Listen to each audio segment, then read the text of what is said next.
তাসবিহ কেন পড়ব সেটা উত্তর আল্লাহ তাআলা স্বয়ং দিয়েছেন। সেটা হচ্ছে ওয়ারাতিলিল কুরআনা তারতিলা। ওয়ারাতিলিল কুরআনা তারতিলা অর্থ কি?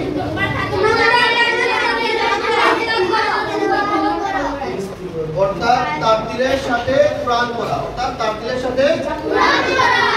তারতিলের সাথে কোরআন পড়া এর মানে কি? অর্থাৎ কোরআন শরীফের মাখরাজ এবং তার সিফাত গুণা শব্দ আদায় করে পড়া।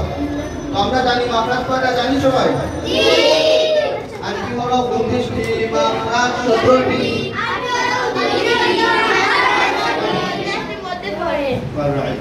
আচ্ছা, তাহলে নুন সাকিন কাকে বলে?